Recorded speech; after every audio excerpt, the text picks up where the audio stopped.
paskaitų ciklą apie Lietuvos energetinę nepriklausomybę.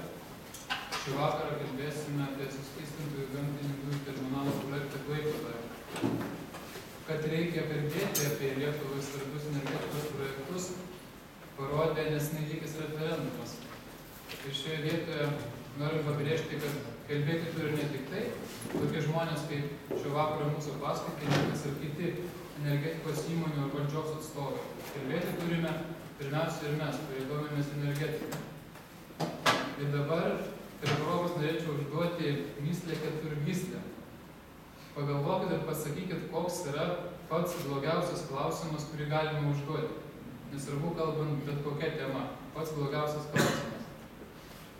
Kas teisingai pasakys, gaus labai vertingą prizą. Kodėl? Taip, koks yra pats blogiausias klausimas, kurį tai galima užduoti, nesvarbu kokia tema pakalbėtume. Nepaklaustas klausimas. Teisingai.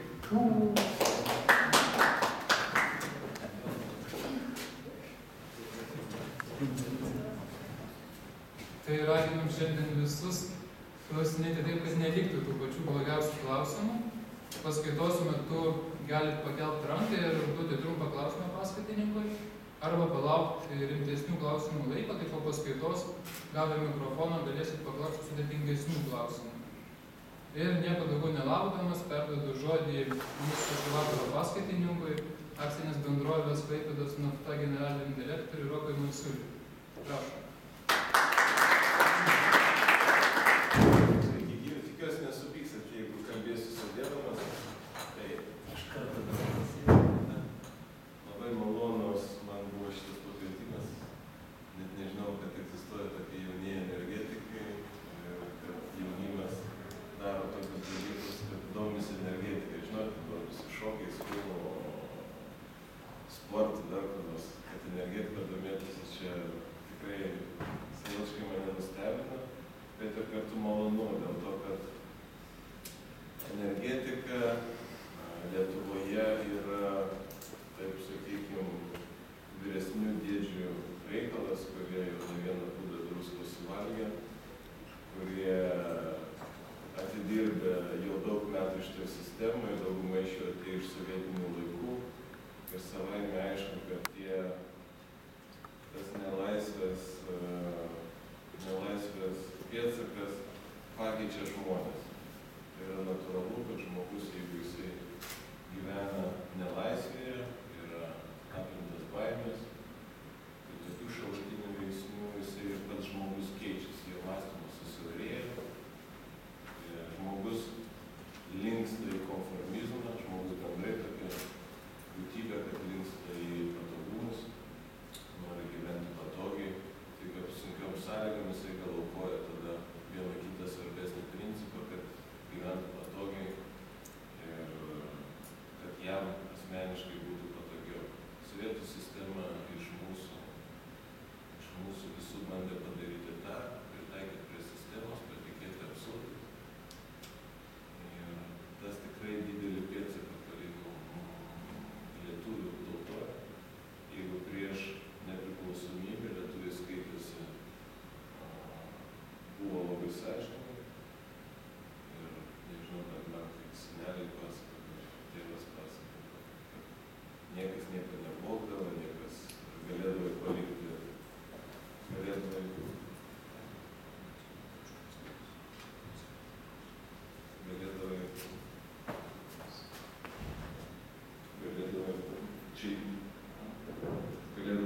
atviras duris kaime, niekas nieko neišplėšdavo, tai per sovietinį laikotarpį tie dalykai pasikeitė.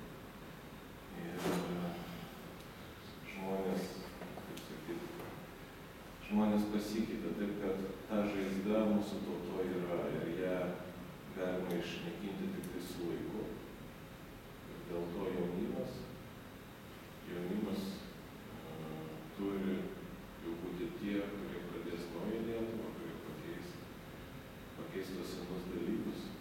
Manau, kiekvienam iš jūsų yra žinoma, kad įvairiuose versluose, kaip patys taip, tą pačią policiją, kelių policiją, klesti korupcija, gal mažėja, taip dabar po truputį mažėja, kad teisinga linkme eina, versle korupcijos pilna, kiek skaitom areštuoti muitininkai.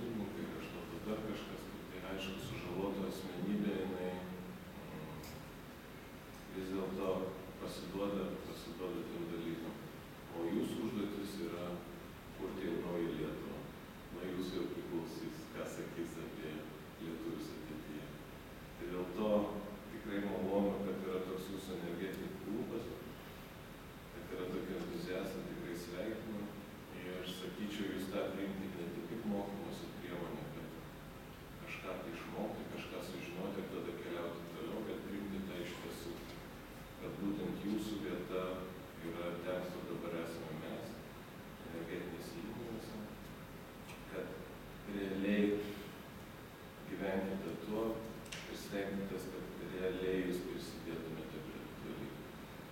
Gyvenimas yra realus. Paėmė šlepelį, iš tikrųjų jie paėmė, tai yra realu. Ir kad taip pat realiai jūs galite prisidėti prie mūsų energetikos valstybių. Dažnai žmonės galvoja, ai, tai čia ne man, čia kur nors kitam. Pavyzdžiui, aš irgi nemaniau, kad energetika man. Viskas per atsitiktinumą, ką darysi, dabar nesigiu.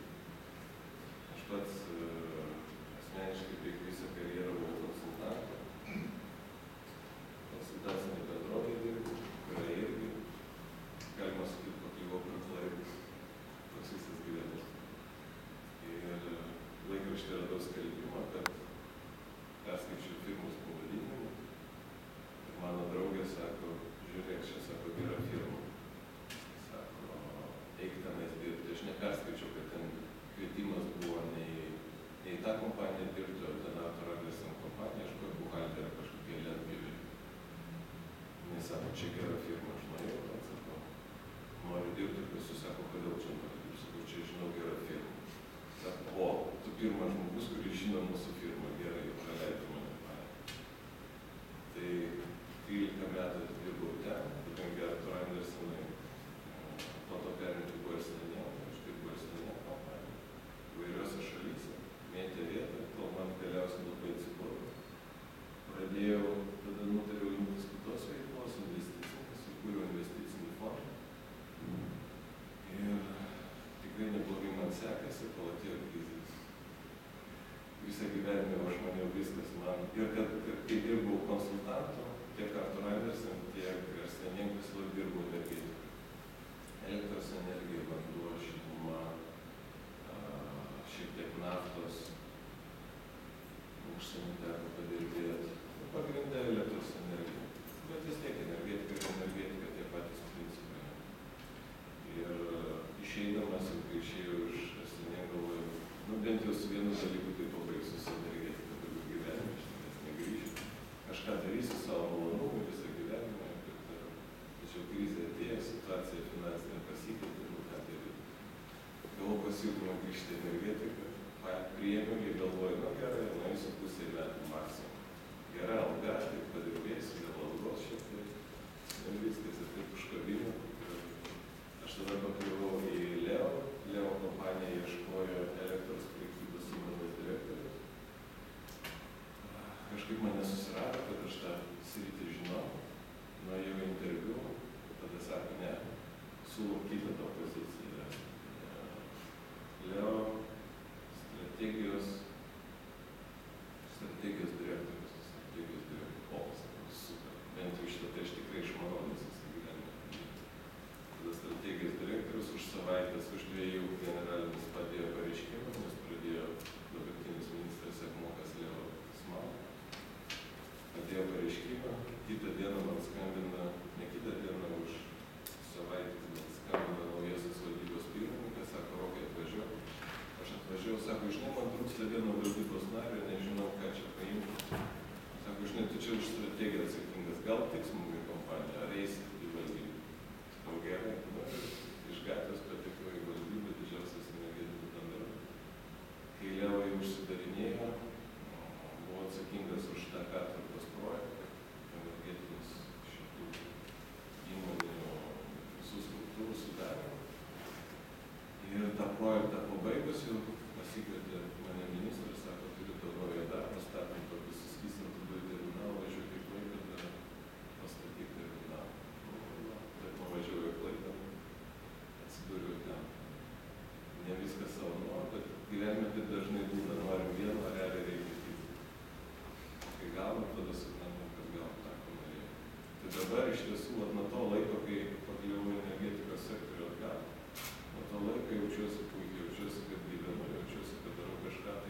norėčiau jums šiandien papasakoti apie logiką, projekto logiką, kaip jis buvo sudėliotas, kaip struktūrizuotas, kokie buvo pagrindiniai žingsniai, kaip jis buvo darytas, gal šiek tiek apie kokios rizikos pagrindinės buvo, kokie sunkumai, iššūkiai.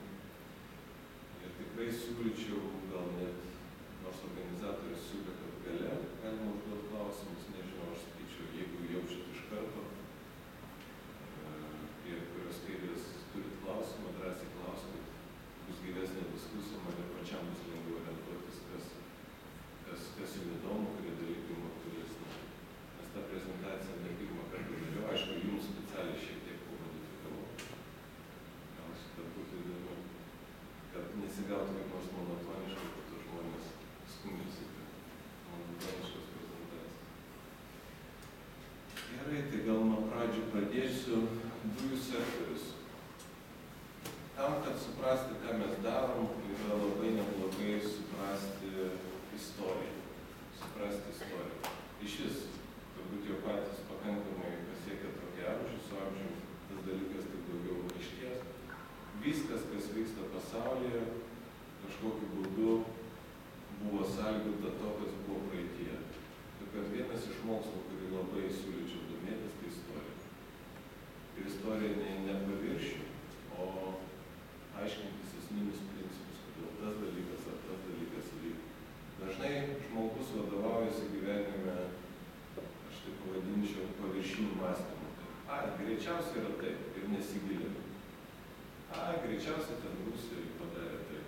Greičiausiai Rusai blogai, dėl to yra taip. Paviršinis mąstymas labai kenkia, nesvarbu, ką jūs darytumėte, ar mokslas, ar gyvenime, ar šeimoje. Visus klausimus geriau atsakyti tiksliai, nueiti biškį toliau ir užduoti klausimą, kodėl, išsiaiškinti, kas iš tiesų įvyko. Kai įdedat šiek tiek pastangų aiškintis priežastis, tada jums žymiai lengviau bus vėliau. Tai kad niekad gyvenime nepasikliauti kažkokiu tai lengvai suformuotą mintim, kurie